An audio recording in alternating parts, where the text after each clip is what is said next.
Hello, everyone, and welcome to the latest podcast from OYS Own Your Success, but with a twist. So normally, Jack Waddell, the founder and CEO of OYS, would invite people to participate in a podcast where he would ask them questions about their life, their career, etc. But today, I am in fact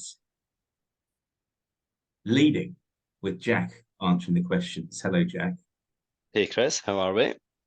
I'm very, very well. I should introduce myself as Chris Martin, a friend and previous colleague of Jack's. I'm good. How are you today? Yeah, very well, very well. It's been a lovely day today. So yeah, put out some washing and had a little sunbake. And as we discussed before, phoned United Airlines, changed my flight.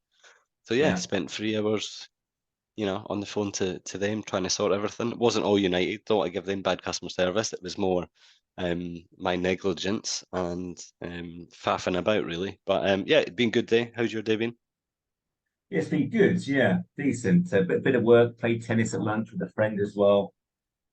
So all in all, a pretty positive Monday, which is good. So Jack, I mean, live in the UK, but our viewers may not be aware of your current location.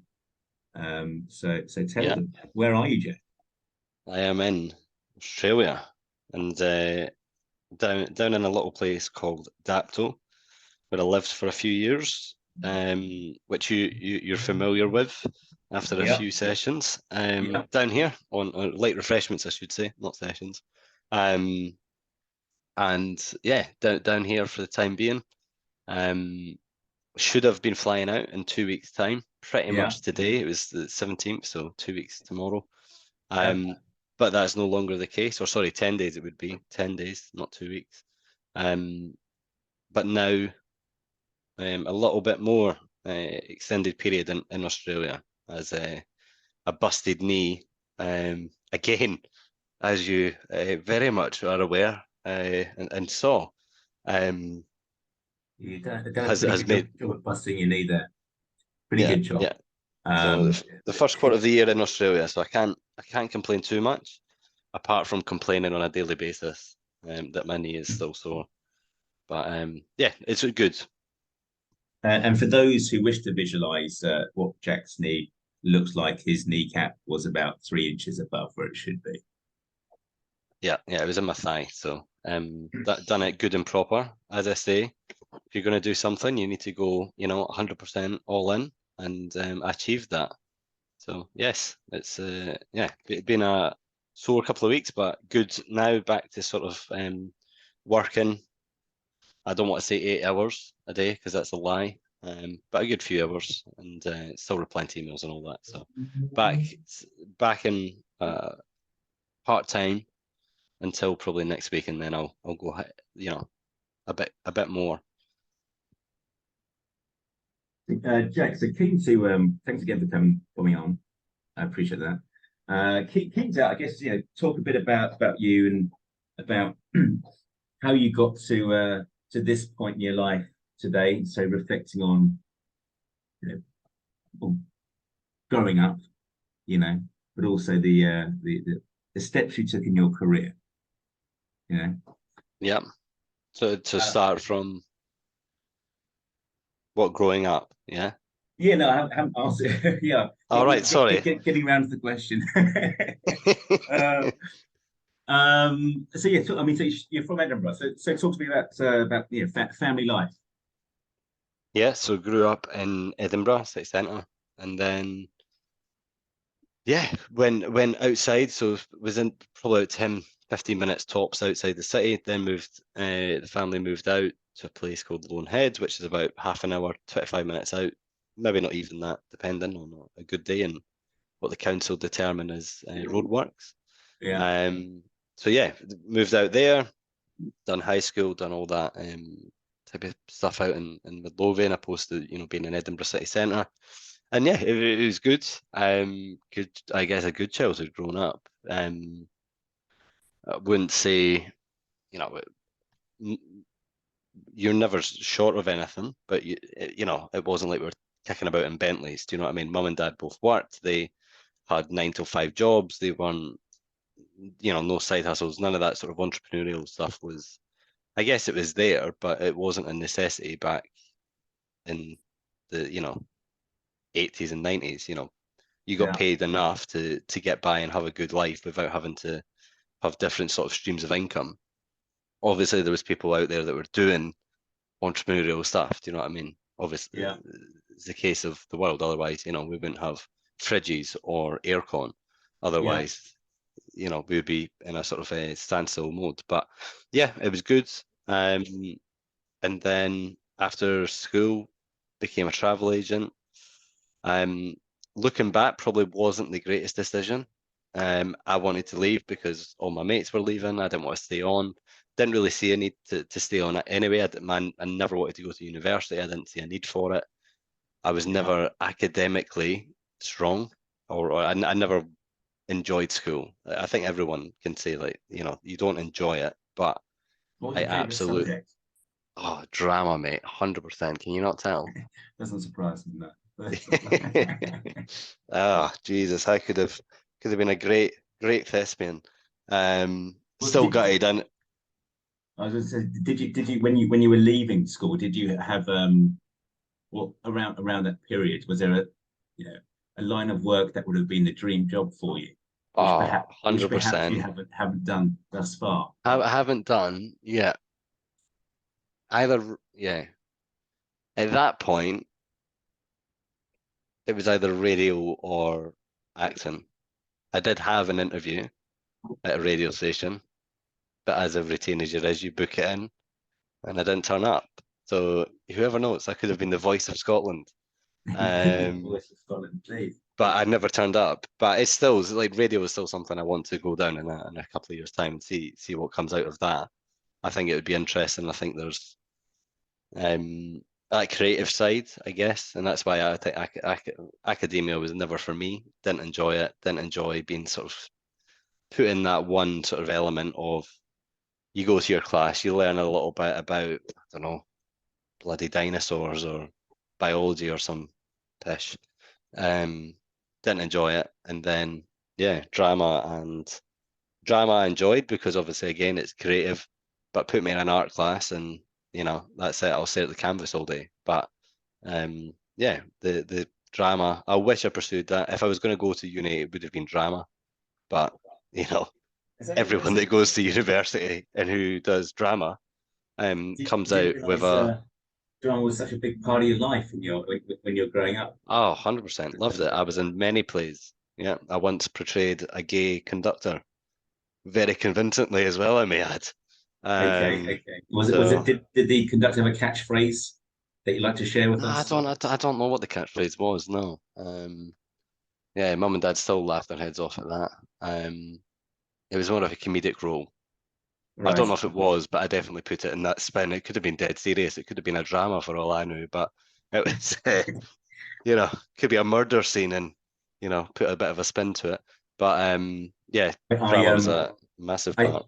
I did drama myself. I won a an acting award, in fact, for my year when I played a woman called Mrs. Plum, who Well, yeah, we're good at identifying with other, yeah, I think well, different you know, characters, I different have seen different walks of life.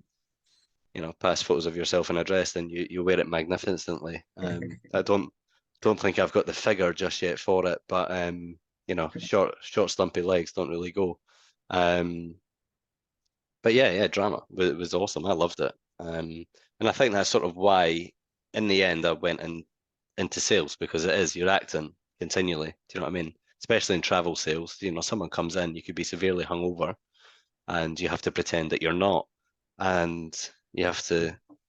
So that's the acting you mean, rather than maybe portraying a service or a product which might not be viable for Oh, sorry. Yeah. Talking about good service there. Yeah, obviously, people come in for a holiday. They know. I don't want to say they know exactly what they want, but they have a rough idea. Everyone knows. You've got two types of people. No one that knows where they want to go, and then you tell them, you know, pick three places you've always wanted to go, and they tell you where they are. Or you've got the people that come in and say, I want to go to Benidorm again this year, and can you book it for October as well?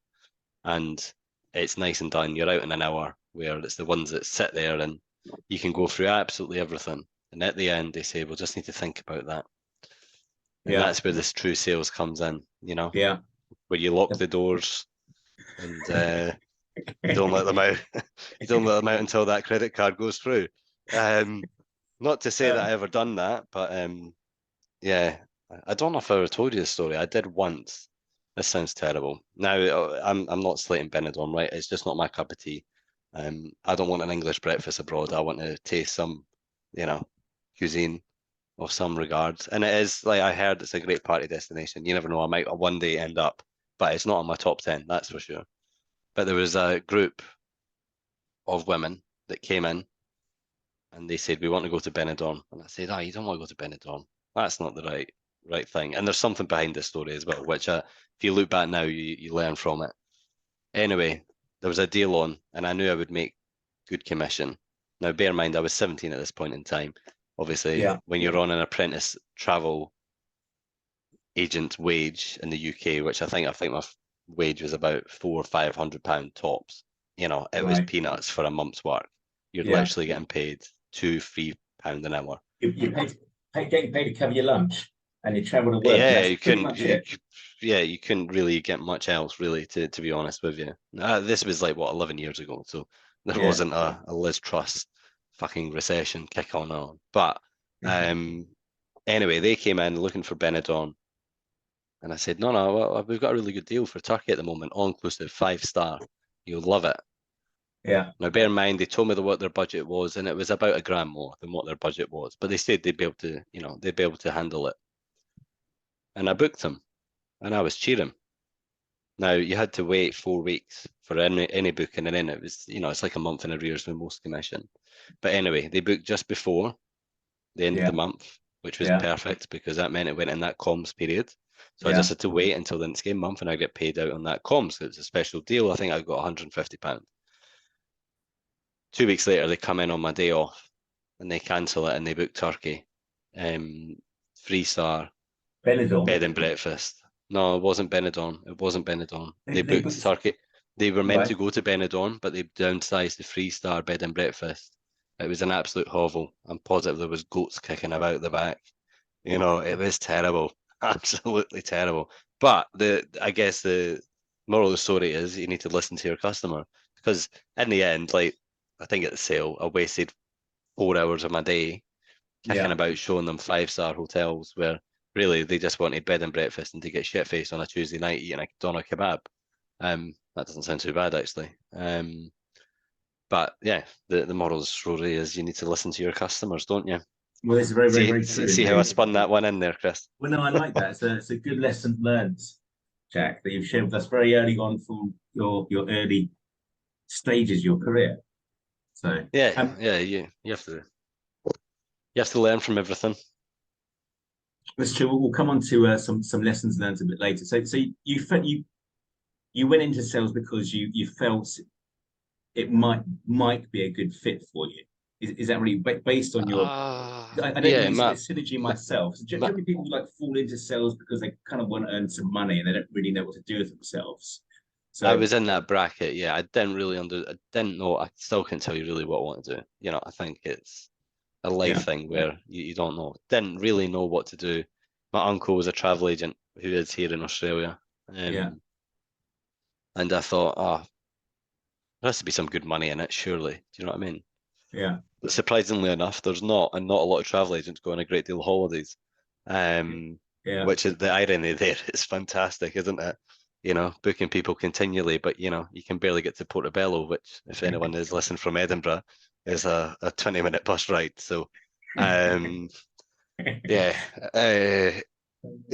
into it, didn't really think much of it to begin with, and then I sort of enjoyed it. You start making a bit of money, you start making commission, and then early on there was a sort of independent, and they were small back then, they're big now, I was at TUI or Thompson's back then, and I knew someone who had just moved to Barhead Travel, and I knew the money was better, and I knew the commission was better, but the biggest risk factor, and I don't think they do it now, by what I've heard from past colleagues who I still speak to, they used to, if you made an error on a booking, so say you come in and you say, Jack, I want to go to Sydney. Let's just say Sydney. And I book you Sydney, but in America, which Yeah. there is a place. Yeah. And you walk out the shop and I notice straight away, and I phone the airline and they say, no, it's a non-transferable ticket. You'll need to book another one. Then Yeah. that would come out of my wage. Right. And how many So errors that did you was, make in your time as a uh, travel agent? yeah, no, but do you know what? It wasn't errors on, it wasn't errors on bookings, funny enough. It wasn't errors on book. There was a couple, I think. There was because you just become lazy, don't you? And you don't read it twice. And sometimes it was the customers, but like you can't tell the customer, well, by the way, you need to pay this error because they're adamant that they gave you the right details. Yeah. So it's things like, right, well, I need your passport to book it. Yeah. Otherwise, I can't do it. And you have to Yeah. go letter by letter and type it in. But the worst error I had was, and if anyone's ever been to Turkey, in Turkey you can use euro and Turkish lira. Yeah. And a guy came in for Turkish lira, and I gave him euros. Right. Now, Turkish lira compared to euros is like, monopoly money to try and buy a house and real money to actually buy the house. Right. So I gave him euros. So say he asked for me for 700 Turkish lira. I gave him 700 euros instead of Yeah. Turkish lira. Yeah. And I didn't notice until I was counting up the safe that night, going, why am I 700 short on euros? And I should be under on Turkish lira because I'd marked it down on the system as Turkish lira. Yeah. And then I counted the till that night and I phoned the guy. I had his address, but he obviously gave me a bullshit address because I turned up to his house. I was like trying to get the money back because I knew it was coming out of my wage. So that was that was like a £700 error. Yeah. And you don't get paid that well as a travel agent. Do you know what I mean? It wasn't like I was walking away with thousands every month. So some So months you actually owed the business money, perhaps. yeah, I owed the business, yeah, £700. And then on my final wage, I think my final wage before I came to Australia was like £30. That's Because horrendous. I thought I'd done a dodgy, you know what I mean? I thought, oh, they're not gonna know about this and they'll let it slide because I handed in my notice.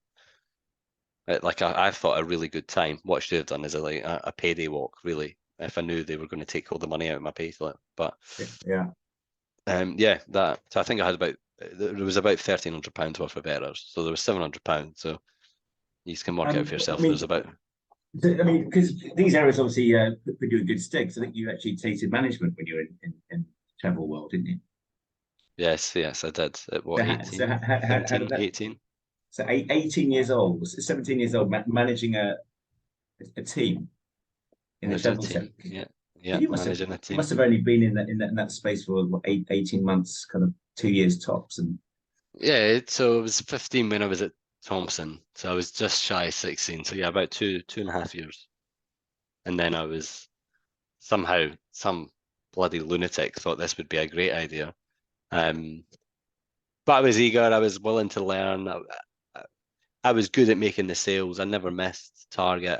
Everyone misses, but I wasn't missing by massive amounts. You'd always be either just over or just under. And yeah, some idiot thought this would be a great idea. To put an 18-year-old in charge of a travel shop. So that was whilst I was managing as well. That's why I was in the bureau, because you were obviously certain people were trained to go in the bureau, and typically I would sit in the bureau and work my little socks off. what was the demographic of the staff that you were They managing? were they were all 30, 40 years older than me, 30 easily. or 40 years older than Yeah. you. So I was doing like morning meetings. Every morning we'd have a meeting before the start of the day. What deals are coming in. Are we going to hit, weekly target, doing the countdown, getting everyone in the back. You would have it every day. I'd go in. The target was, I don't know, 10 grand, let's just say. We were at 8, you'd cross 10 out, you'd put 8 and what's to go and all that rubbish, which we've both done in the past.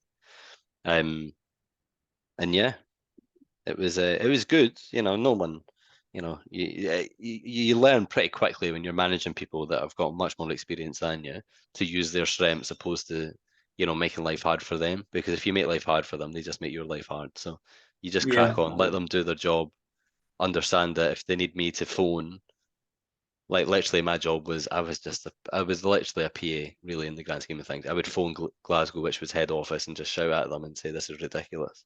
Like, that was my job. I would have to go and do that. And it was, yeah, it was good fun, but yeah, I wouldn't want to go back into that space, put it that way, Okay. because there's a lot of good things to it if you're there for a long, long time, but it's quite a stagnated career. Do you know what I mean? You're not going to be, you're pretty limited to your options.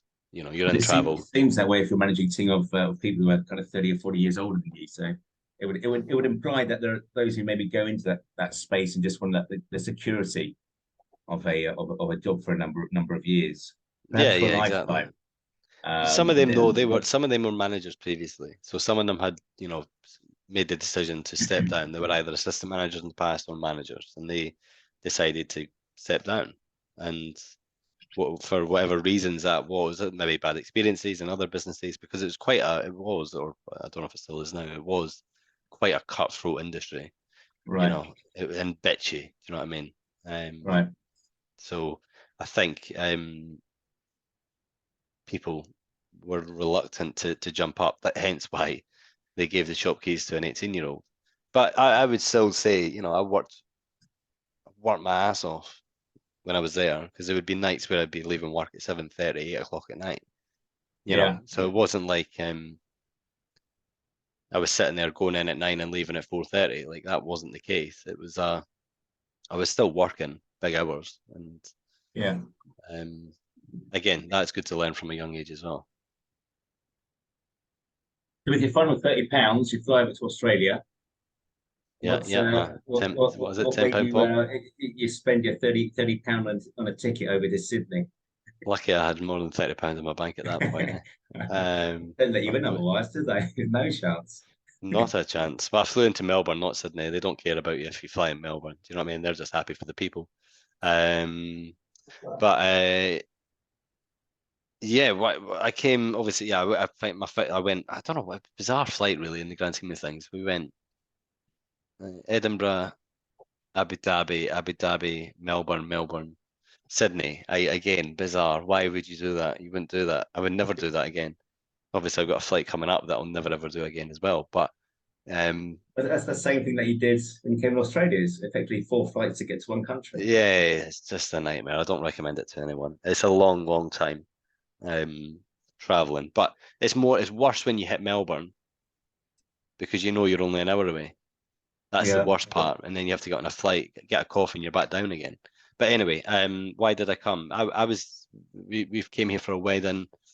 I was just discussing this. I actually went out with my cousin, whose wedding it was back then in 06, I think, Right. 05, 06, and yeah, loved it as a kid, really enjoyed it, and that's all I wanted to do, really. When I started working, I was like, right, I'm going to go to Australia, but I never wanted to do as much as I did do it, the backpacking thing. I never wanted to go and do a tour and come back. I wanted to see if I could make it work and live in Australia Have and see you what ever travelled? I have travelled. Yeah, I've done mostly Queensland, but I've never went to SA. I've been to Melbourne once. Okay, but in terms of like Oh, do the you mean world travel itself, yeah, yeah, yeah, but family holidays, but that's it. I've never backpacked through Asia. never. Okay. Yeah, I'll get killed. Being the drama queen that I am. Do you know what I mean? No, I would like to do it, but I'm not too keen. I don't know if I'd want to do it solo. I think that's my biggest thing. I don't think. It's the best experience solo, man. I'm telling you. I mean, there's pros and cons to both, but certainly traveling solo is. I mean, it's great. You meet tons of people because tons of people are doing it. So there's only small parts or points where you're alone for long periods. But it's very. One of the cons is certainly you meet a lot of people, but you don't really create like long-standing friendships. I don't think personally, and it's always kind of the same old small chit chat. Where you've been, where you're from, where you're going next, all that Yeah. kind of stuff. It gets a bit Yeah. repetitive after a while, but you know. Yeah, it's on the bucket list, but I think America this year will be on the list at some point. Viva Las Vegas. Viva Las Vegas, yeah, that, I mean, and yeah, they're in. you've been to America already this year, Jack. Flying over to Australia. It was one of your Yeah, I know, transfers, wasn't it? Yeah. New York International Airport is fantastic. Yeah, went outside. It was quite nice. It was meant to be freezing, but when I got to San Francisco, where was it? San Francisco or New York? It was New York because they were a bit unsure if the flight would take off at one point because there was a massive cold front coming down. And Right.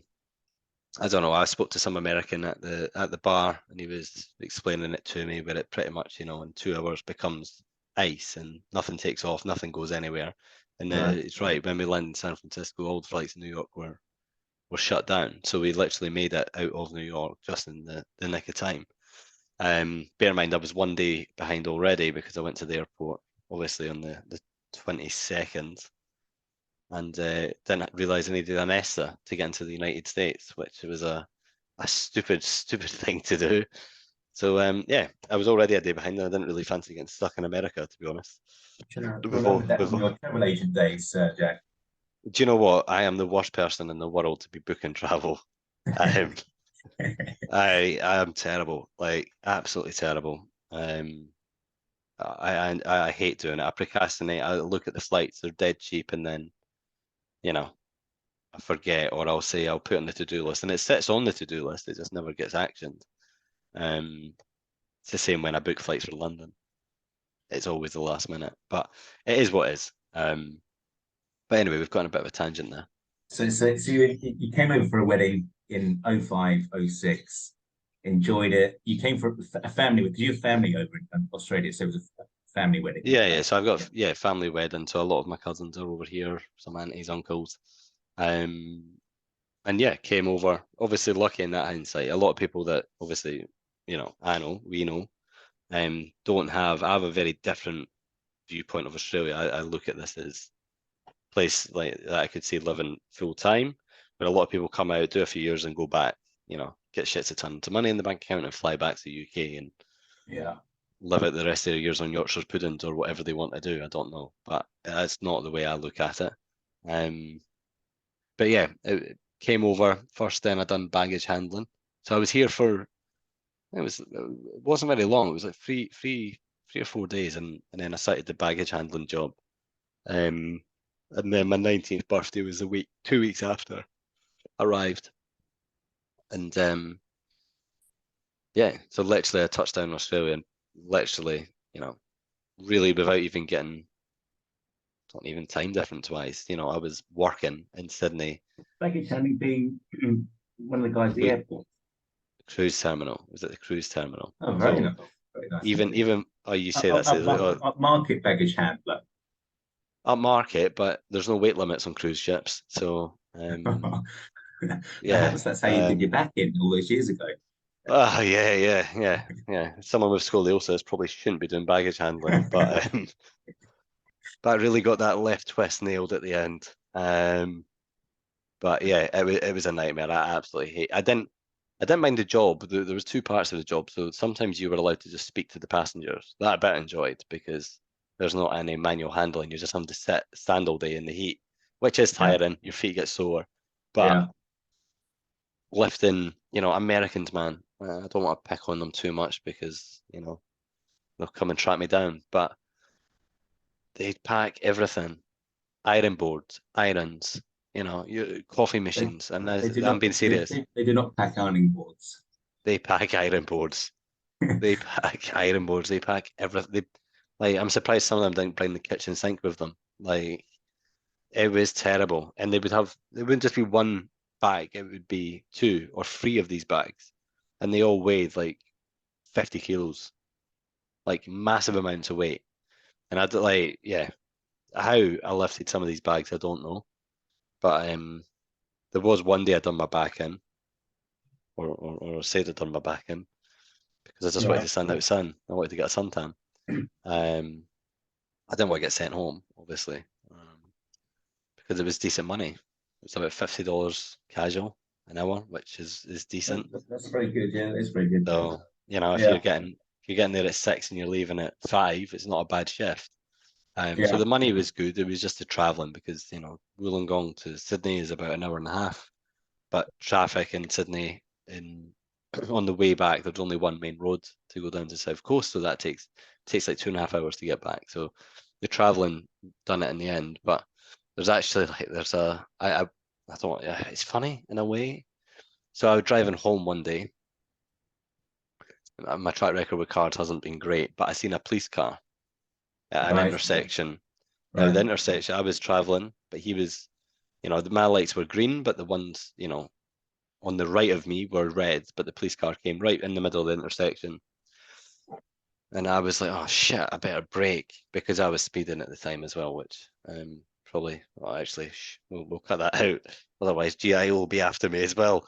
But yeah, I braked in the intersection and a big, massive van went and rear-ended me and put me right over the intersection, and the police just drive past. Didn't even stop, didn't do anything, just drove Right, past.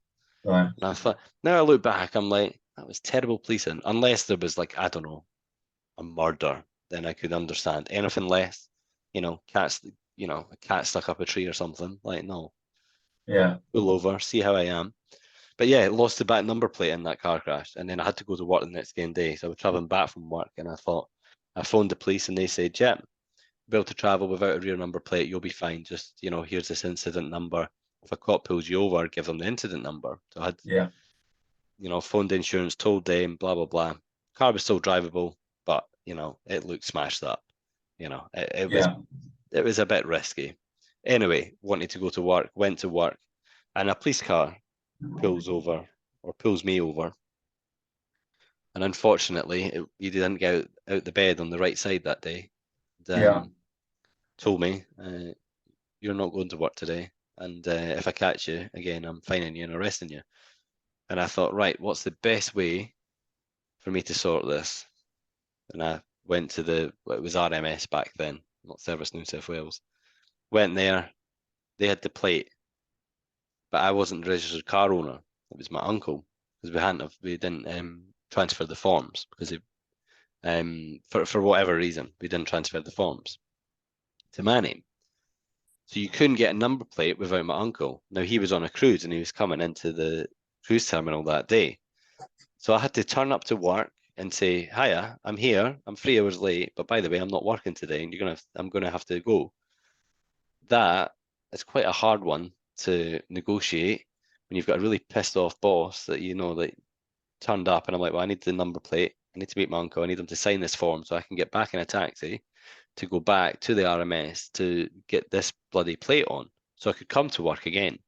yeah, But again, he didn't take that too kindly. So I think he cut the shift on the next game day just to be a dickhead, which was fine because, you know, I had money, didn't care. It was casual. I was in Australia a few weeks.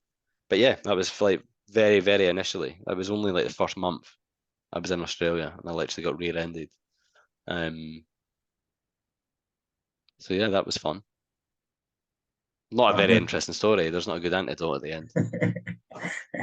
I think I've been pretty lucky myself with car accidents. I think I've only been in one a long, long time ago. You know, when everyone gets their first car, I wasn't driving it myself, but everyone knows a friend or has been involved in an accident of some sort when 18 years old, and you just get your license, you know, Ah, bombing yeah. around, trying to pretend you got the fastest car. So when was your first corporate job in Australia? Would that have been the next one? Yeah, corporate. Yeah, it would have been liquid learning. It would have been. That's when That was the first that was my first corporate. That was my first there corporate you job. go. I'd never actually done a corporate interview up until that point. And I recall being very cocky, very I was young. I just didn't really care too much. And I wanted the job. I was desperate for the job because I just came back from Queensland and I was broke. I was like, if Yeah, I don't get this job, I am snookered. Like I'm gonna have to go on the streets and sell myself. Um, hopefully it would have change. Um, But yeah, that was, yeah. I remember obviously GP who we've worked with. He still asks me to this day because the at that time you get asked, what was your biggest sale, and I said it's £47,000, and they both looked at me going bullshit. Yeah, Looked at each other and went, nah, this isn't true. And they made me, they were trying to look for the loopholes here. What type yeah, of cabin was it? What type of this, that, and the other? I say it was a guy who had cancer, and yeah. it's like, it was a true story, but I was a massive comms check actually in the whole Is it travel with a world. travel agent? You did a £47,000 deal. Yeah, yeah, for a guy who That, was terminally ill. That was his last trip ever. And he took that's his a, that's carer. that's so you upsold him massively, didn't you? Last trip Ah, was. So. oh, balcony cabin. He only came in for a trip to Benidorm for 3 days. Yeah, So. yeah, yeah. Yeah, he paid it though. Um, yeah, no, yeah, there was, nice guy. Carer was fine, and yeah, he just wanted to, let's just say, I just want to go round the Caribbean and sail. So he did. Oh, good on him. Yeah. There was a little bit of a markup. I'm joking. I'm joking. We're talking about terminally ill people. How Take that much with do a you pinch have of left salt. in your bank balance? Yeah, yeah, 47, is it? Okay. yeah. Right. Right, I can do it for 46,999. No, yeah, that was So the see, biggest deal. I mean, that's a massive deal. That's a massive deal, and I mean particularly in the business consumer space. It's not often you hear of deals of that size. I mean, it's No, you pretty don't. rare, I imagine. Pretty rare. Um, so you went to Liquid Learning, which is a training workshop conference companies. That was your first experience of the training world, Yeah. um, which would make sense due to your latter decisions in your career. So latter, as if you had a really long career. You're sort of about what 26. I know, mate, but I don't look it. So I mean, you've had a 10-year career. For somebody who's 26, it's a good old stint. yeah, it's not a bad stint. But yeah, liquid learning, first one, enjoyed it. I had never done telemarketing before in my life. And Right. I think it was that first week. You had the first week training. I wouldn't even call it training myself. But anyway, let's just say it was training. For a training company, the onboarding training was terrible. But I think I was one of the ones delivering it at the time, Jack. So I thank know, yeah, I know, yeah. You don't get that hint, no? Anyway, um, yes, it was. It's sink or swim. That's literally how the business. I don't want to say how they trained, but that is typically, if you can't do it, you can't do it. And there's some people that can do it, and you can teach it, but there's a willingness, I think, to that failure or rejection. I think is the biggest stumbling block for people, or ones that I've trained or seen in that world, where if right. they, if you get in the first day 100 people that just hang up on you because you can't get your name out or you can't say the business. Now I struggle because obviously the Aussies couldn't understand my accent. It was way stronger than what it is now. And they couldn't understand the word that I was saying. I had to change my name at some points as well. Like, so they could understand What was your Jack what was your James. Jack James? Yeah, Jack James. Jack James coming from Liquid Learning. Jack James. That was a senior management decision because he was sick and tired of me repeating my name because I sat next to him at one point. He was just sick and tired of hearing it. So yeah, it was Jack James, and I'm pretty sure people thought I was taking the piss when I told them my name. I think I had to change my LinkedIn and everything. Like, literally had to take on this persona at work because I think when I came back, obviously after I left, and then I came back, there was two accounts for like all-time sales, which was Yeah, Jack Waddell and Jack James. yeah. Um, and yeah, that was a nightmare trying to find out reports just to see who you were beating and all that. But anyway, yeah, that was my first taste of corporate world. It was good, enjoyed it, made some really good mates for life. Who obviously a few of us went out. Yeah, And what that's 8 years, seven, must be about yeah, 7 years ago. It can't be eight. yeah, Um, and then yeah, it was just massive. Like from like if you look at where I am, or I'll look at where I am now, it obviously made some imprint in regards to what I want to do for the time being anyway, until I want to go into radio and, you know, be a presenter and, you know, host numerous shows around the world. You could do it on a cruise ship.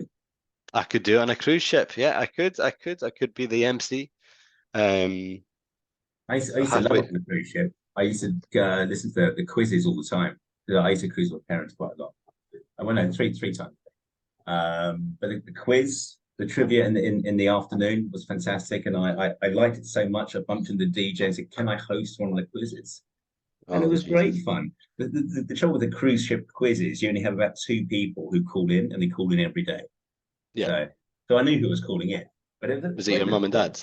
No, it wasn't my mum and dad. No, I mean, I actually no. I'll be one of the person the individuals calling in. So that day it was just one person calling in Yeah. because I was Yeah. asking the questions. Yeah. Even the host didn't kick about. He just left. He went, "Yeah, go for it, son." You know, not got much of a crowd coming in here. That was good fun. Actually, I went through a period when I was going on those holidays. I thought it'd be a really good job. You know, just being on a cruise ship and seeing a bit of the world occasionally. But anyway, it's not about me; it's about you, Jack. So, so that was your first experience in the corporate world, the training sector. I think you must have spent what? How long did you spend in that company? 6 months, No, it was more than that. I right? spent it's 8 months in Sydney, and then I moved to New Zealand, transfer for Ah, yes. again 6, 7 months. I really didn't enjoy New Zealand, so I came back a bit early. Yeah, Than anticipated. And there was, you know, there was visa stuff and all that type of stuff. I'm not going to go down that rabbit hole, but yeah, there was things, you know, promised that didn't come true, and you know, or maybe expectations that this weren't delivered in the end. So yeah, I came back and then I went into Flick Pest Control. Be a bit didn't want to work in Sydney. I didn't enjoy I obviously I wasn't in Sydney. I didn't have my apartment anymore, and accommodation was cheaper down here. mm. And I wanted to just not have that 2 hour commute every day, which in the end I did return to. Yeah, But yeah, I had about a year, 18 months with Flick, and then went back after to liquid learning again. yeah, Because yeah, Flick was B2B, B2C, and it was just too easy. It was, you know, like that saying, like it was taking candy from a baby. Like it was so easy. I remember the interview I got, and this is actually something that I've learned. I got offered the job in the interview, which is probably a really bad sign. But you know, when you just come out of a job, you want to get one pretty much instantly. So I think I was back for like a week and got the job, but he offered me it there and then, and I should have probably considered it longer than I think the interview was at 12. I phoned them back the next day at like 10 a.m. and said, "Yeah, I'll take it." Um, And yeah, I probably should have considered my options a little bit more, or asked a few more questions. when you say it's too easy, what do you mean by that? The sales wise, it was, you know, it was a lot of it was incoming or past. You know, Okay. it wasn't BD that, you know, that we were used to. You know, when you're Yeah. properly scoping out clients, and I say properly, you know, So you have it was some information. just all inbound stuff. So someone's calling up and saying, I need some pests. I got pests. Majority, I would say, yeah, it would be a 70-30 split. Yeah. So, But it was I mean, that wouldn't have developed you as a professional then. So, what did you learn? Touching on liquid learning, which you went back to after. What were the key skills you learned about business development in the kind of business world from that? Well, it changed slightly, even a year out, you know, of any sales, and I mean proper sales. You know, any time out off the phone, actively cold calling brings you never progress. You need to be continually cold calling. If you like, you know, if you do have a couple of years out off the phone, you become rusty. It's like you know how to ride the bike, but you're not going to be doing, Not I don't pedaling know. fast enough. Yeah, I'm not going to be doing mountain biking or the bloody, what's that thing that Lance Armstrong done? Tour de France.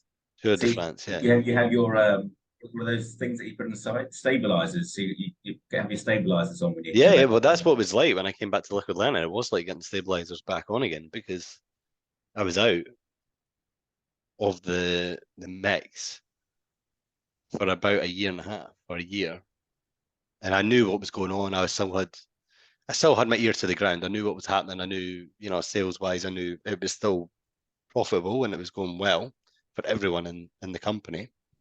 But yeah, the ability to be able to just get on the phone that day, because everyone's expecting you to come back the same person, and Yeah. hit the ground running, and you'll get the sales in quick. And that was you. I was desperate. Do you know what I mean? I was desperate for a sale. I was trying to close anything and everything, you know, Yeah. anything I could get my hands on. Like, I was just doing this today. I was just doing this today. Like, really pushing them a bit too much. But you just wanted that sale, and I think that's what every sales person does. But it's like you want that person to say, right, you'll get it. It'll be all right. Just calm down, just do the basics and nail them, and you'll be fine. That's the difference between how I look at it back then, or how I look at it now compared to back then. Um, but yeah, from a BD perspective, if you're phoning Mary down the street who's had a pest control last year and she's had it for the last 4 years, anyone can call Mary. Yeah. Do you know what I mean? Anyone can phone Mary and close her. It's Yeah. easy. But I think the thing that I learned from Liquor Learning definitely helped at Flick, but in the interview, I think they were short 200 grand. And they said we have 6 months to make this money back from a sales revenue perspective, and I'd done that in three.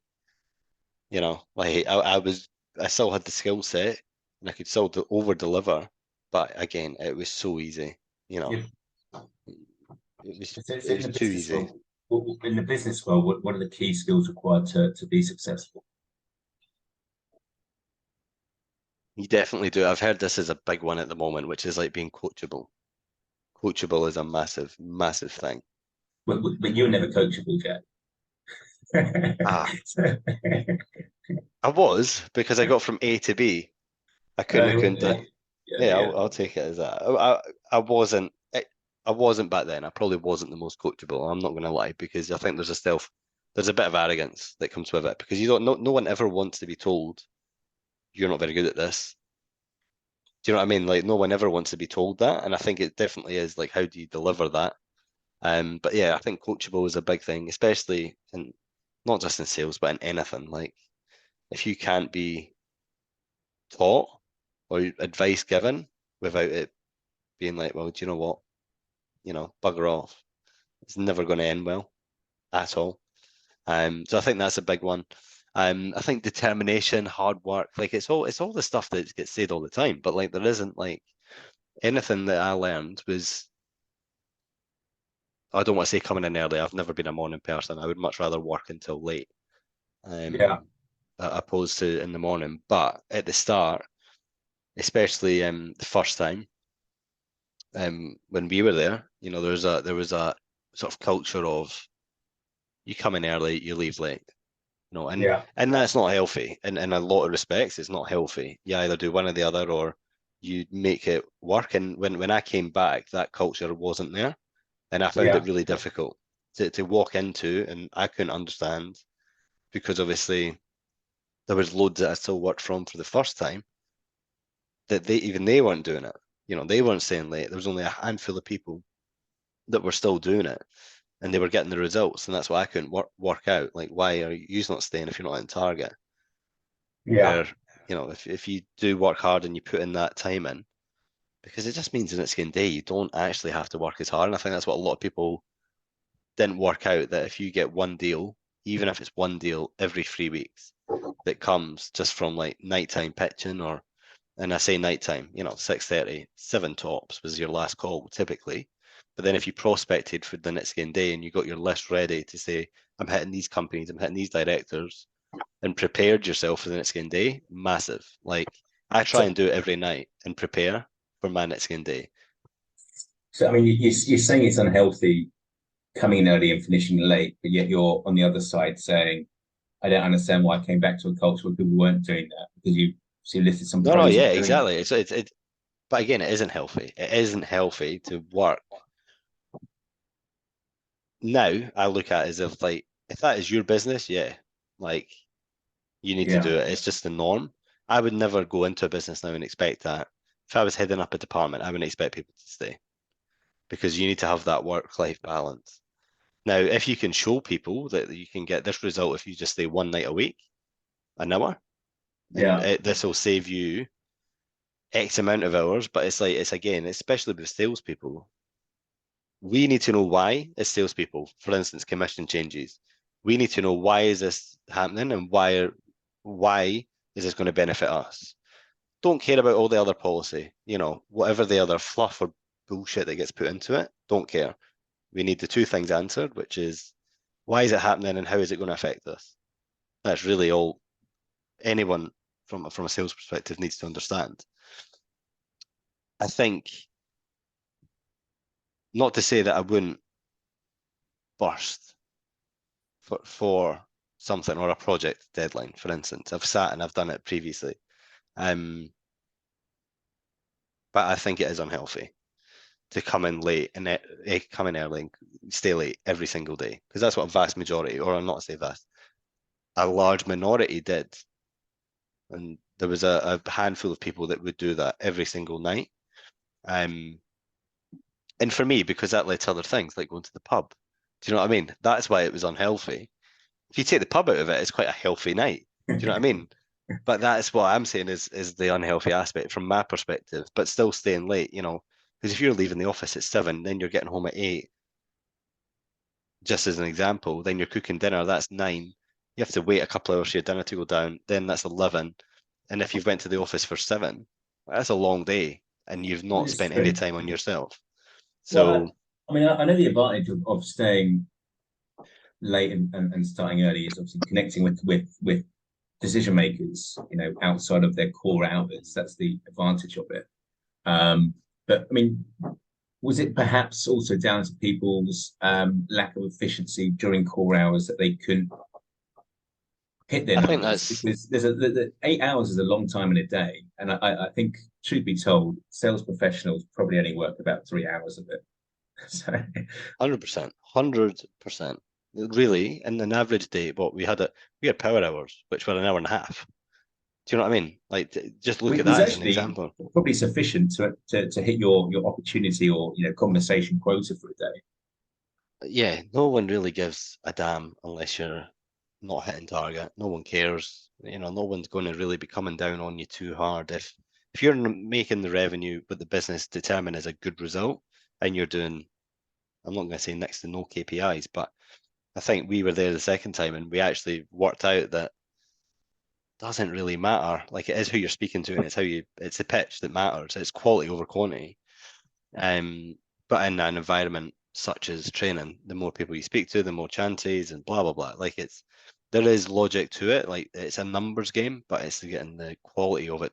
Like you say, is right. If you have 3 hours of a day every day and you speak to your 3 hours of that day is really productive, and Yeah, you're speaking to the right people, and you are on 100%, yeah, that's a good day. Right. It's 12. Fuck off and leave. Do you know what I mean? Go home. But yeah. everyone just manders through the day, and we So, done callbacks, for instance. That was the way. That was literally to fill your day. It was mental, really. so talking about quality over quantity, if you had a new sales rep join you, Hmm. what advice would you give them in terms of having a quality conversation with someone In the VD world, yeah, in the BD world? Yeah, just say that I about the think, call decision maker for the first time. What would you say? These are the key things you need to do to ensure it's a quality conversation. well, you need to sound. I was 19, 20, 20 maybe 20. Yeah, 20, 19, 20. I was young, but I could still talk to a CFO, and it's mirror in a certain sense, but you need to be able to talk like these professionals talk like. Now, the only Right. way you can teach someone is by getting them on a phone, or Yeah. surrounding them with senior leadership team, putting them into a conference meeting and telling them, right, you're sitting there, you're just going to listen to how these people talk. Like, Yeah. that's how I would now do it, and invite them to meetings. I think that's really beneficial, especially for new hires, to understand, especially in sales. If you're going to ask these people to speak to for instance, a marketing director, and you've got a marketing director in the business, get them to speak to them and ask them what the challenges are for them, for that business, your business. And people are very much like, they wouldn't want to do that for a new hire, because the first thing it seems is negativity, but it's not. It's from a salesperson, if they can say, well, I spoke to marketing managers already, and they said, my biggest challenges are, scheduling posts, or understanding really what our market is after, or whatever their marketing challenges are, then they can go into that call straight away, and you can get them a list of marketing people and say, right, whatever they told you, you're going to say when you get them on the challenges site, when you start to delve in onto the questions.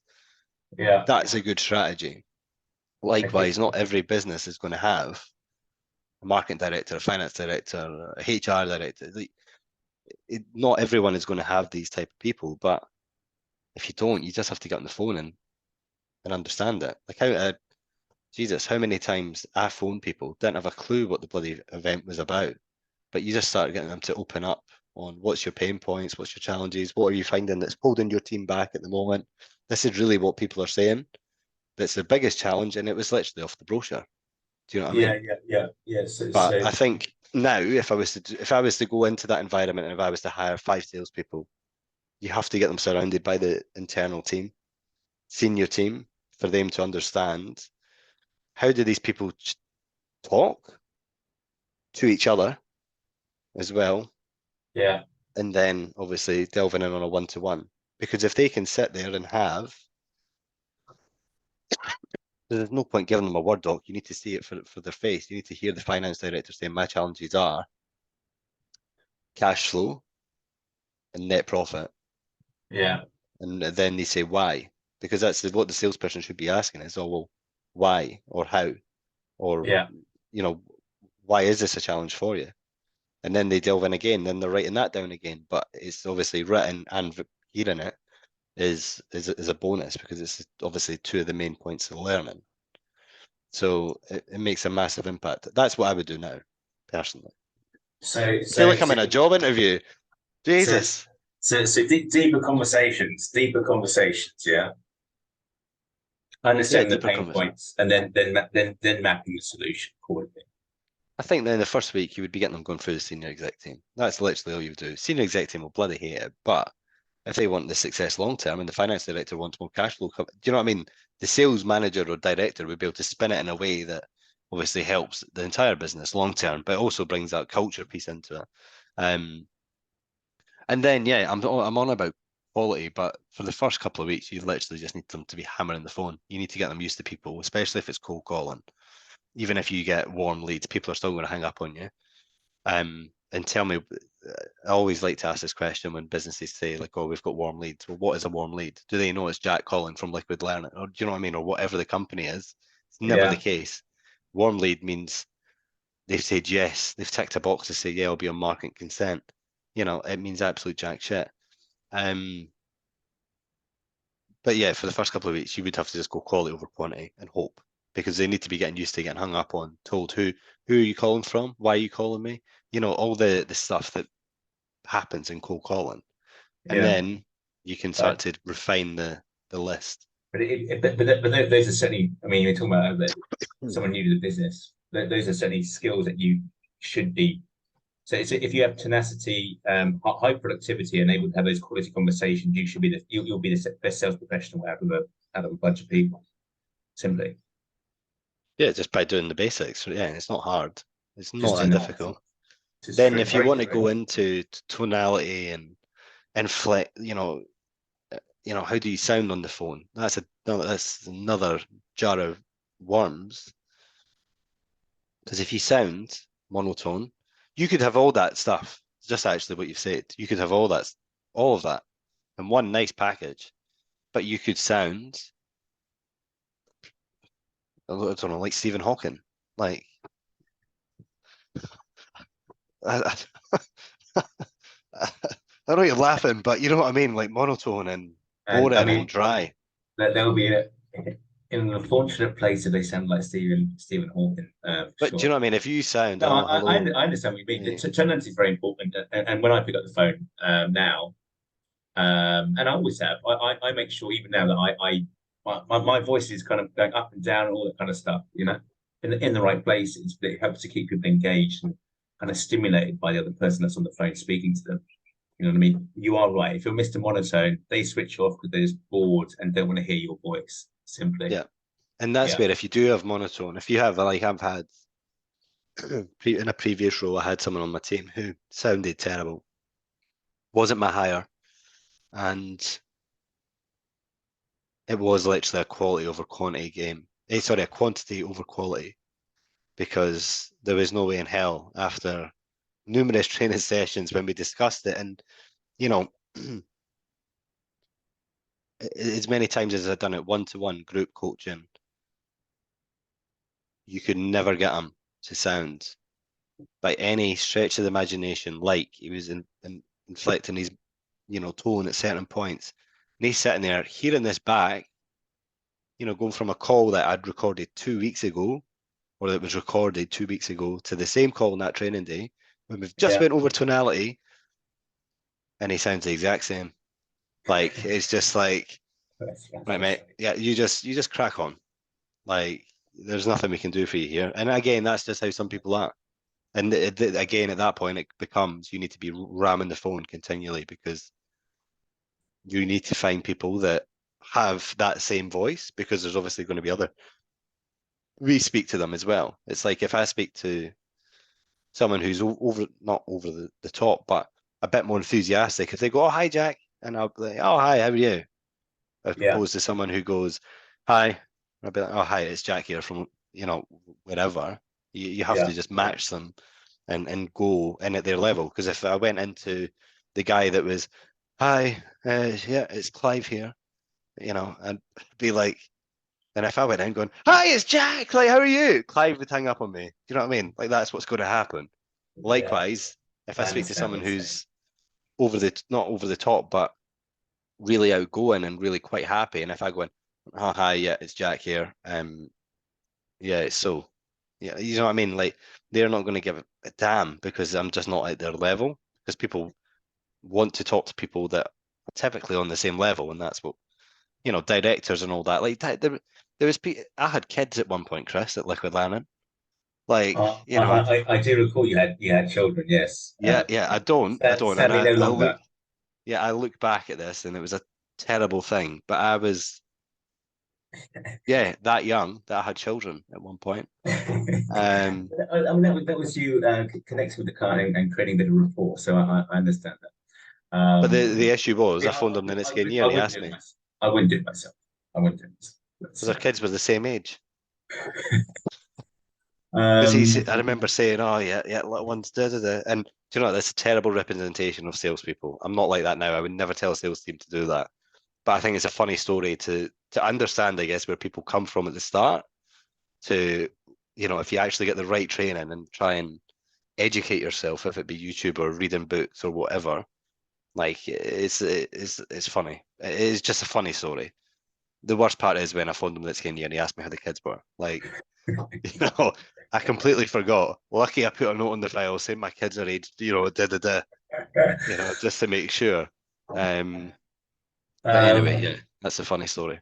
so transitioning on to your current your baby, if you like. Mm. This entrepreneurial. I mean, you're an entrepreneur. So where did the entrepreneurial flair come from? Do you, should I give the PR version, or should I actually tell you the honest version? What should I Give do? the honest version. That's what we're here for. The honest version. All right. It's really embarrassing, Chris. This came years and years and years ago. So at my primary school, before we moved from Edinburgh out to Lonehead, I was at a primary school, and they had things called playground buddies, right? Right. These playground buddies would have a nice little cap, and they would have a little bag, like a bum bag thing, you Right. know. And all of them were there as if anyone, grazed their knee or what have you. It was just like a little mini first aid kit. Right. So I convinced my nana to buy me a bum bag and a first aid kit. Right. I found the hat, packed it on my school bag, and if anyone got hurt, I'd go around trying to get them to pay me, 50p or whatever they had for a plaster. Right. It's not allowed in a primary school. You can't just go about supplying people with plasters. I found Dear. it hilarious, and I was quite disappointed after my first day on the job. They Oh, cut it no. off. So My mum business. and dad got phones, everything. It's hilarious. Do you know what I mean? That's where I think it came from. That's probably where like my first little taste of entrepreneurial came from, trying to sell plasters in a playground. Um, but yeah, I've always sort of, again, I don't know if I need to maybe get checked for like ADD or ADHD or something. My memory or my concentration at times is terrible. Like at night time, I work better. You'll Yeah. never really see me full productivity until about 8, 9 o'clock at night, and then I'll work. Then I can work for hours, and I can Yeah. get up in the skin day, but just never ask me to be anywhere before 9. Do you know what I mean? Like it's just not going to happen. Yeah. Um, but yeah, I think that came on quite early because obviously we had the playground incident, and then yeah, I was always like trying to make that extra little side hustle. Do you know what I mean? If it be, hoodwinking grandparents that, I just watched the sales, you owe me £5. Do you know what I mean? Like stuff like that. Um, it's quite an upfront sell, but it's still a service that was conducted without pay. Um, you know, This is um, true. Very true. if laptops and all that were just as accessible back then, and the grandparents could work out Canva, then I would have been sending invoices left, right, and centre. Like, you're just lucky I'm not a kid nowadays, because I'd be invoicing people for stuff that they probably wouldn't even know. I would probably be doing it to office blocks. Do you know what I mean? But yeah, I always liked the idea. I thought, that looked really good. And everyone goes in to business looking at, obviously, like if you look at Richard Branson or all these really successful ones, you never go out and start a business and look at the millions of businesses that have been dissolved on Companies House in the UK, or you don't really have that here in Australia, but you don't look at those businesses where there's been time, dedication put into those businesses for them to still go wrong. Like no Yeah. one goes into that with that mindset. Everyone's like, nah, I'll be fine. I'll be right. I'm going to be the best business in the world. I'm going to be, and do you know what? I went into that the exact way that everyone else does. I wanted to be the next big thing. Like I wanted to do it. That's really difficult, especially now in a tech world, where Yeah. startups are getting money left, right, and center. Really difficult, especially if you're working really on not a great deal of capital. If you're working with like 1 million, then yeah, it's much easy. If you've got low overheads, and yeah, go for it. Anyone can build a business on £1 million or $1 million, whatever country you're in. But I say anyone. A lot of people could fuck that up as well. They'd go out and just buy 200 grand's worth of tech and wonder why, you know, what's happening. But um, yeah, it's been a few years. Obviously, COVID that didn't help. I started the business in I think the August of the year before, so 2019, and it was just me at that point. So we were rocking and rolling. I was at a point where I was having more emails and phone calls every single day that literally I couldn't answer, or I could answer, but I was actually still working. That I was like, right, I need to make a decision here. You put some money in the bank and you hope for the best. Then COVID happens. I was working full time. I was actually in Australia in the January, got back in the February, had a Mm. month to sell a women in leadership conference, and Mm. then COVID happened. Yeah. And like the business was too young at that point and we had no client base, we had no real foundation. So it was a good time in some senses because it made me really think about what do I want to do, what do I want the business to do, and where do I see it in the next 5 years? Because it was terrible period. Everyone's moving to online, and we tried the online, and I didn't like it at that time. I didn't like it. People were really hard to get hold of because councils, for instance, was a main one, and a lot of the councils literally put staff on redundancy, not redundancy, but a lot of the council staff were pretty much, what is it? I don't know what it was called when it was put on Furlough. furlough. That was it. They were literally put on furlough. So your marketplace already being competitive in the events and training space has just been literally halved, if not more. Yeah. Really difficult time, unless you were a massive corporation and you had the money to for instance, sell programs for £10. Yeah. Not to say that there's good strategies on that, and there's good short-term strategies on that and long-term, but it's trying to do that for it to work, and it was just a difficult period. So yeah, pretty much had a year off. I went back into full-time work, done that for a bit, ran a sales team, which was very successful. Then that energy company, that went bust because of everything that was going on at that time with energy costs or rising energy costs. I'd like to go back to those energy prices. And then yeah, went and done a bit more of the business. And now it's in a place I would say which is sustainable in some ways. It's got a good foundation. We've put a board on, obviously, which you're part of. That will be getting added to this year. I want to grow that side out because I think it's important to get other people's opinion on what's actually happening, if that be quarterly or 6 monthly or whatever that'll look like. The idea would be quarterly, but it's just making sure that you have the foundation right. Before I was spending a lot of time doing absolute minimal tasks that you were never seeing like anything. So Yeah. it is just about prioritization and making sure that the time you're spending is going to be worthwhile. Now, there's a line to that, which obviously me and you have discussed, where I just couldn't be bothered at one point doing stuff for the website. So I paid someone else to do it. Yeah. And that's where it's like, I'm never going to say I'm a financial controller or anywhere. I shouldn't even have my own bank account details. That's how bad I am with money. Like that, it gets to that point. But you need to be doing a lot of different things, especially if you have support in a business, which I have now.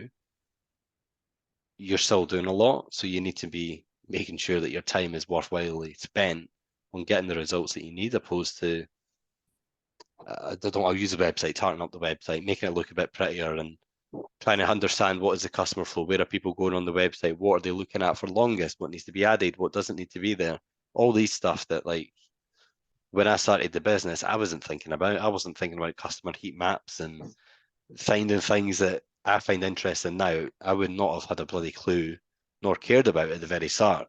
All I cared about was getting the business website and getting an event done. Now I'm a bit more focused on how does the marketing look, how is the branding, how is that email, does it work for what we're trying to do, opposed to that's a pretty picture, you know. Anyway, I'm rambling, but it's for me it's about prioritizing tasks now, which previously I wasn't very good at. So you've learned something through the process. So that's a positive Oh, thing. Jesus, yeah, you learn something all the time. If I would tell anyone, and this has been deadly serious, and I think we've said this, or I've said this to people previously,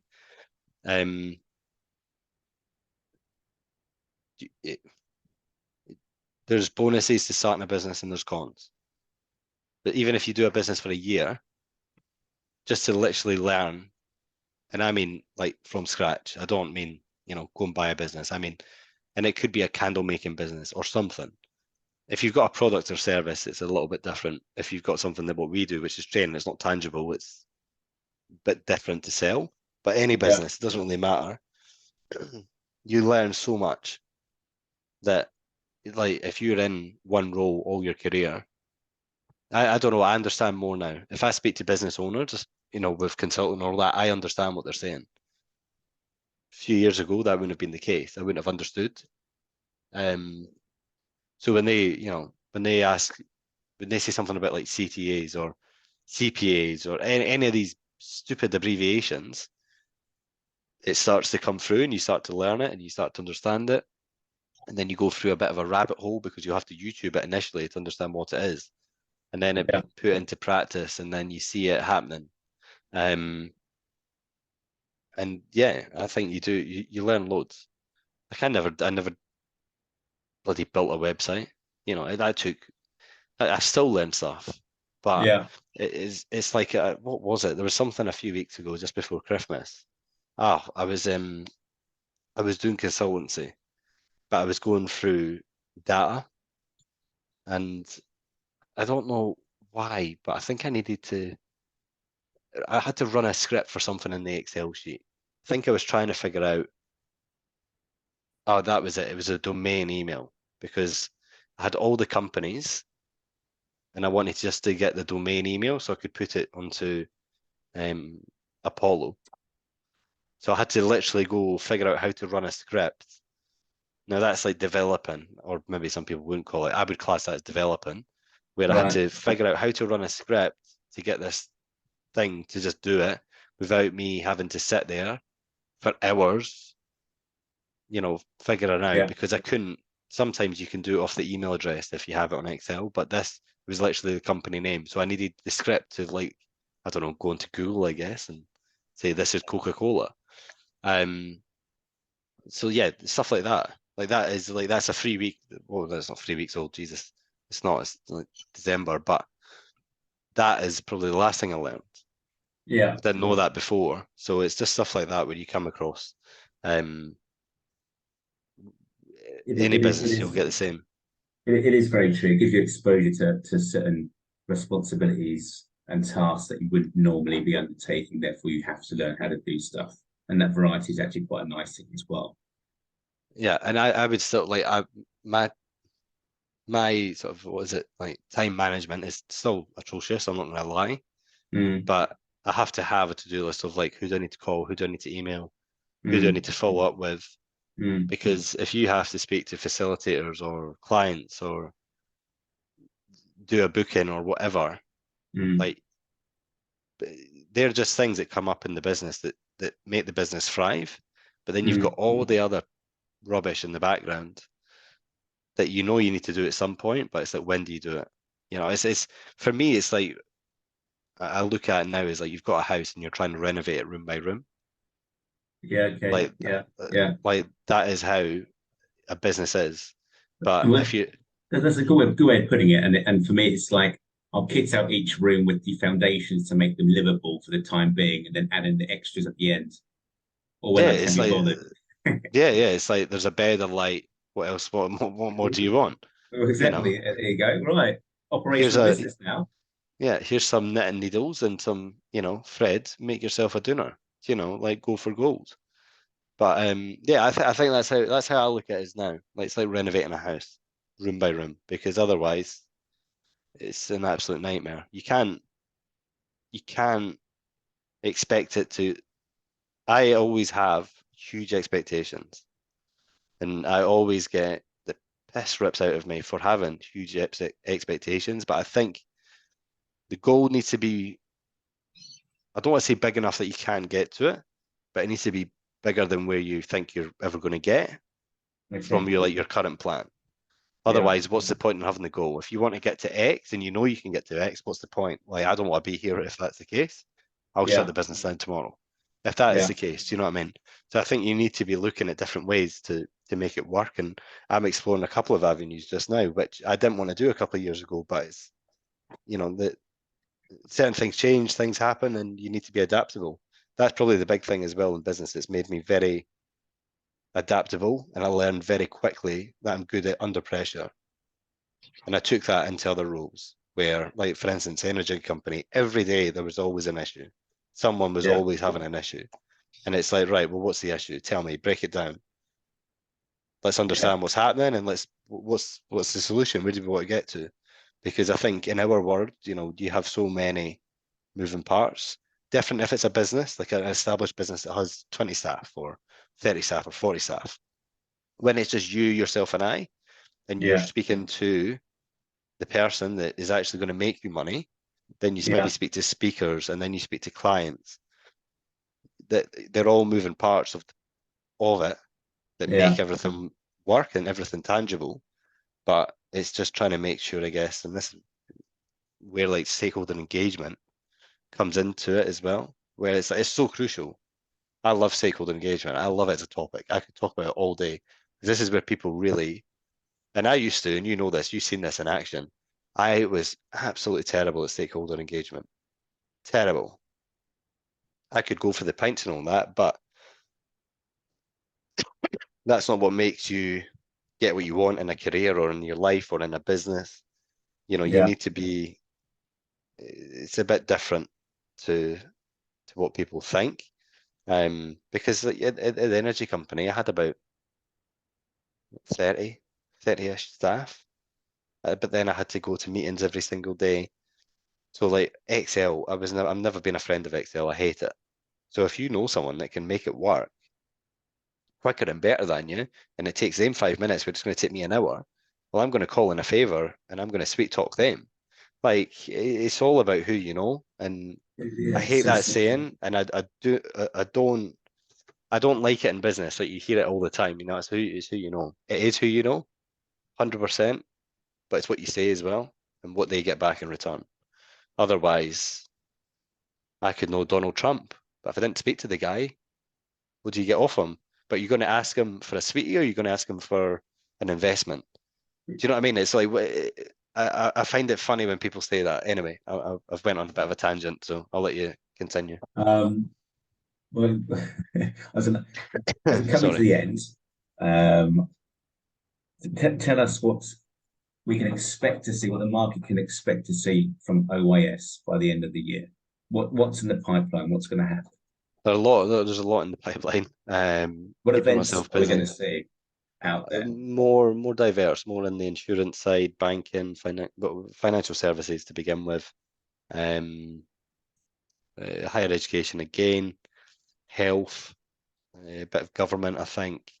Um, but again, like I've touched upon it, I'm doing more consulting now, so it's feeding into speaking with our clients, and I think there'll be more. I don't know how it'll work, but there'll be a couple of things that are maybe a little bit different to maybe how I initially saw the business going, which might be me a bit more in the forefront, apart from because typically, as much as we're having a good time here, I would typically try and stay behind, the curtain, as it's said, opposed to try and be in Mm. front of it. I don't particularly like to be in front of it in business, because You've been it's on not. billboards and everything, Jack. What are you talking about? I know, yeah. That was hilarious when you sent me that. Or did I send you it? I think I you don't sent know. it to me. I think I I sent can't it. Yeah, remember. But yeah. you've been on the you've been the local paper. You've been on radio, so it seems like you don't mind I don't mind it. being Yeah, I the don't PR mind it. director of the business. But yeah, I think more branding, branding, marketing this year is going to be key. I've got a few things that I want to do, but it's again like it's like we've discussed it. It's like it needs to be profitable. If not, like you can do things. You can spend all the money and still be burning money. Do you know what I mean? You Yeah, could be the most profitable business in the world, but if you've not got any cash in the bank, then I it think I think becomes I a bit. think I think you do learn over time where you can strip back on costs which aren't necessarily essential, or still deliver a Ah, good yeah, service and products without having all yeah, of the teddy frill bears. cut in. The teddy bears, for example. I know. Yeah, Like, bloody teddy bears. I mean, for example, I've scaled back on my delegate pack, and it doesn't say the cost difference isn't too much to the business. But over the course of 12 months, it's going to be a few K. So it's kind of stuff like that, or it's renting a venue which costs $2,000 less, but it's still really nice. It's stuff like Yeah. that. It's all about like if you can get everything, and what they say is you should be going through this every 6 months or Yeah, every quarter. Really, you should be going through your costs and understanding what's coming out, what's coming in. yeah, yeah. So true. Because if you can get an application that's cheaper for the same thing, then go for it. But yeah, I don't know. There is lots happening this year. For me, I just want a really successful 6 months, first part of the year to set us up for the latter part of the year. But I Yeah, just think it's like it's already February. Do you know what I mean? The time does not move slowly, and yeah, um, yeah, yeah. It's true. It's true. And you've this got will, the yeah, consultancy piece to manage as well, because of course you're now working with international organizations providing some of your expertise. yeah. So that is it. Well, that's always going to be. I enjoy that. I do really enjoy that. I enjoy going in, helping them with. you know, I'm not changing the world here overnight, but it's just amazing how